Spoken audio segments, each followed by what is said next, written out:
संयम का ब्रेक। और गाड़ी की लाइट ठीक हो और ब्रेक ठीक हो। अंधेरी रात है ना, ये मोह की अंधेरी रात है, मोह निशा सब सोवनिहारा, तो ज्ञान का प्रकाश हो, संयम का ब्रेक हो। वैसा ना हो अंधेरी रात में एक आदमी अपनी मोटरसाइकिल बड़ी तेजी से दौड़ा रहा था रात में, और मोटरसाइकिल में लाइट नहीं, चौराहे पर खड़े हुए सिपाही ने डंडा दिखाया, ठहरो ठहरो ठहरो, तुम्हारी मोटरसाइकिल में लाइट नहीं है, कहीं खतरा खा जाओगे। सिपाही सामने आ गया था, मोटरसाइकिल चालक चिल्लाकर बोला, हम खतरा खाएंगे तब खाएंगे, तुम सामने से हट जाओ क्योंकि इसमें ब्रेक भी नहीं है। अब न लाइट न ब्रेक, न ज्ञान का प्रकाश, न संयम का ब्रेक, तो हमारी इंद्रियां कहां ले जाएंगी हमें। और रामचरितमानस की कथा तो टिकी ही दो पर है, एक और दशरथ जी हैं, दूसरी ओर दशमुख है। और दशरथ कौन? जिसने 10 इंद्रियों को अपने बस में करके रथ बनाया हो, वह दशरथ। और जिसने 10 इंद्रियों को भोगों के लिए मुख बना रखा हो, वह दशमुख, वही दशानन, असंयम का रूप। और भगवान प्रकट कहां होते हैं? कि दशरथ जी के यहां। और मिटाते किसे हैं? दशमुख को। संयमी के यहां भगवान प्रकट होते हैं, असंयम को मिटाते हैं। यही उनकी कथा का रहस्य है। और इसीलिए भगवान कहते हैं कि मेरी भक्ति करने वाला अगर और कुछ नहीं कर सकता तो छठवीं भक्ति है, अपने इंद्रियों का संयम करे। लेकिन भगवान श्री कृष्ण कहते हैं कि अभ्यास और वैराग्य के द्वारा ही यह मन अपने बस में हो सकता है। तो अभ्यास और वैराग्य, तो इसीलिए आगे एक बात कही कि इंद्रियों के संयम का अभ्यास तब सफल होगा, नहीं तो दंभ हो जाएगा। ऊपर से हम रोके रहेंगे, भीतर वासना बनी रहेगी। तो आगे बड़ा सुंदर शब्द किया, छठ दमशील, छठवीं भक्ति है इंद्रियों का संयमी होना। पर बिरति बहु कर्मा, बहुत तरह के कर्मों से वैराग्य हो। कर्म से वैराग्य की बात कही, क्यों? क्योंकि कामना ही कर्म की जननी है, और जिसका अंतःकरण वैराग्य से भरा हुआ है वह ज्यादा झंझट में पड़ेगा ही नहीं। जिसे कुछ चाहिए ही नहीं वह काय को तो आराम से पड़ा। एक अलमस्त महात्मा थे, बालू में पड़े नदी किनारे। एक बादशाह की सवारी निकली, लोगों ने कहा हटो हटो हटो हटो, बादशाह आ रहे। महात्मा बोले कह दो कि शहंशाह पड़ा है। अरे कहा कि तुम कब शरीर पे कपड़े नहीं और शहंशाह हो? बोले बस हैं हम।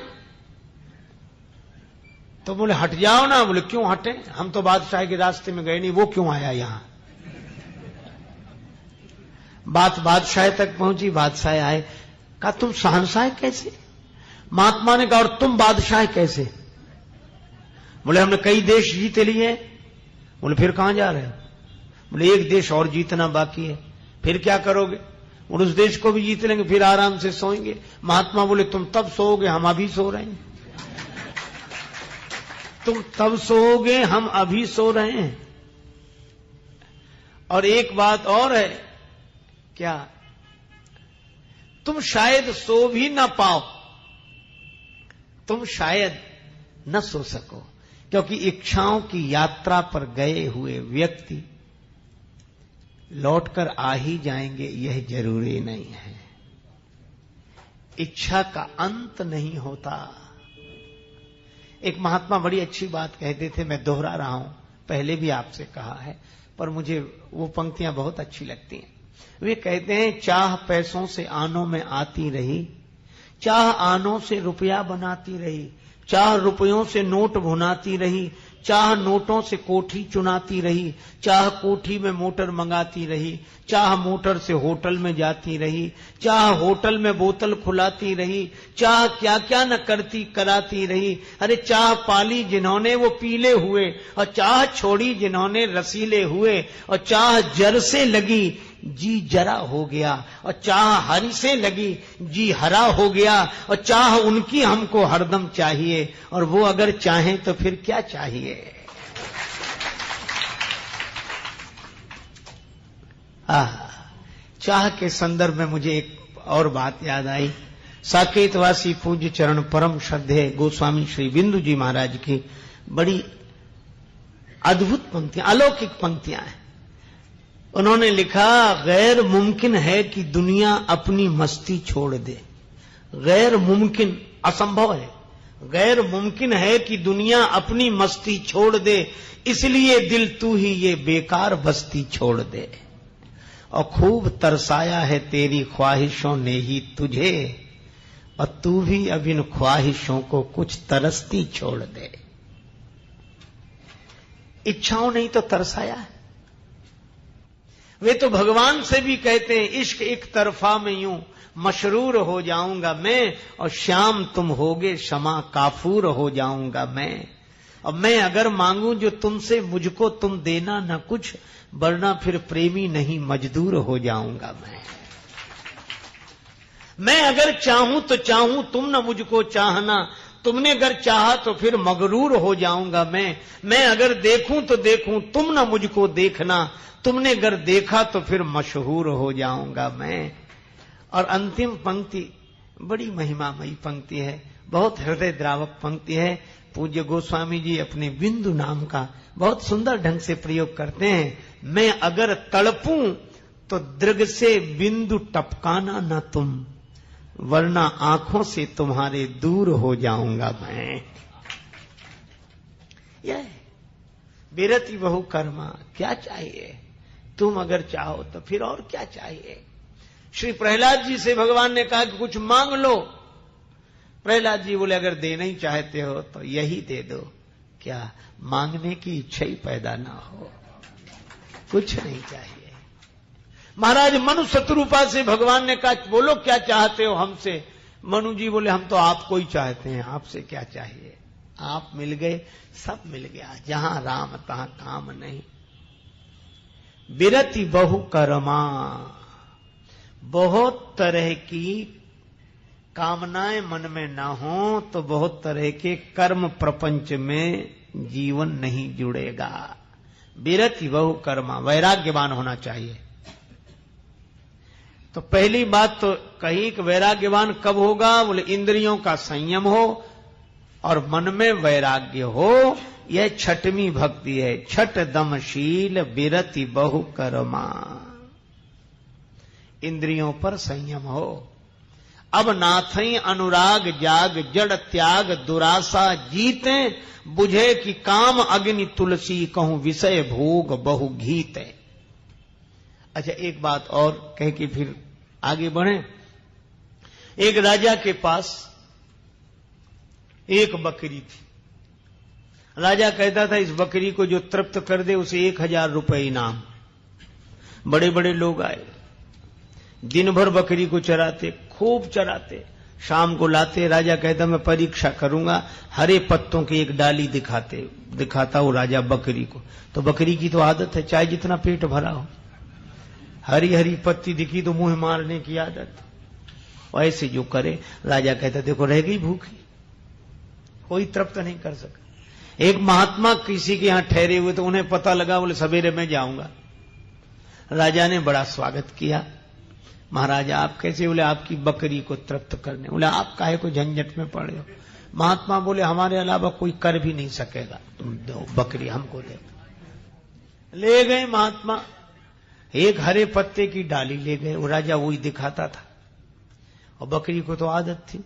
साथ में एक छड़ी ले गए, डंडा, और दिन भर अभ्यास कराया। ऐसे पत्ते की डाली दिखाते, बकरी उधर मुंह मारती तो एक डंडा, फिर इधर करे वो तो उधर से दूसरा डंडा। दिन भर अभ्यास कराया। बेचारी का पेट तो पिचक गया, मुंह फूल गया पिटते पिटते। शाम को ले आए, राजा साहब आपकी बकरी तृप्त है। राजा ने जो बकरी की हालत देखी, बोले आप परीक्षा कर लो। और जैसे ही हरे पत्ते की डाली राजा ने दिखाई, महात्मा सामने ही खड़े थे डंडा लिए, दिन भर का अभ्यास। अब राजा वो दिखावे तो उधर मुंह कर ले, उधर मुंह कर ले। बोले इनाम मिले। राजा ने कहा कि इनाम तो मिलेगी, पर किया क्या? अरे बोले इसको दिन भर चराते तो भी तृप्त नहीं होती, इस हरी पत्ती से इसको हटाना था, इसके लिए इसका उपयोग किया। यह कहानी है, कोई घटना घटी हो ऐसी बात नहीं। परमात्मा ही राजा है और उसके पास ये बकरियां हैं, ये 5-5 बकरियां हैं। कान कभी सुनने से तृप्त नहीं होते, आंख कभी देखने से तृप्त नहीं होती, नासिका कभी सुगंध से तृप्त नहीं होती, रसना कभी स्वाद से तृप्त नहीं होती और त्वचा कभी स्पर्श से तृप्त नहीं होती। फिर का राजा रूपी परमात्मा ने ये 5 ज्ञानेंद्रियां जो दी हैं, ये बकरियां हैं जो शब्द रूप रस गंध स्पर्श के विषयों से तृप्त नहीं होती। इनके लिए तो संयम का डंडा चाहिए और जब कोई साधक उचित मात्रा में इनको विषय देते हुए वासना के वश में नहीं होने देता, उस पर परमात्मा प्रसन्न होकर अपनी भक्ति का इनाम देते हैं। यही छठ दमशील विरति बहु करमा। लेकिन इस भक्ति में भी एक शर्त लगाई। जैसे गुरुपद पंकज सेवा, तो शर्त क्या है? तीसरी भगति पर अमान, चौथी भगति मम गुणगन करई, शर्त क्या है? कपट तजी गान। अच्छा, 5वीं भक्ति में शर्त क्या है? मंत्र जाप मम, लेकिन शर्त है दृढ़ विश्वासा। और 6वीं भक्ति में शर्त क्या है? छठ दमशील विरति बहु कर्मा। यह तो ठीक है, लेकिन निरत निरंतर सज्जन धर्मा। कामनाएं न हो मन में, कर्म प्रपंच में हम रत न हो, वैराग्यवान हो, इंद्रियों के संयमी हो। अब इसका यह अर्थ नहीं कि हमें कुछ चाहिए नहीं, हम कुछ करें क्यों? तो आलसी बनकर पड़े रहें। क्यों? हमारी कोई इच्छा नहीं तो क्यों करना क्या? जब हमें कुछ चाहिए नहीं तो हम क्यों करें? जब हमें कुछ कर पाना ही नहीं है तो क्यों करें? नहीं, भगवान आज्ञा देते हैं कि आप वैराग्यवान हो, अच्छी बात है, आप इंद्रियों के संयमी हो, अच्छी बात है, लेकिन करना कुछ क्या? निरत निरंतर सज्जनों के धर्म का पालन करना। यह हमारी दिनचर्या होना चाहिए, हमारा जीवन होना चाहिए।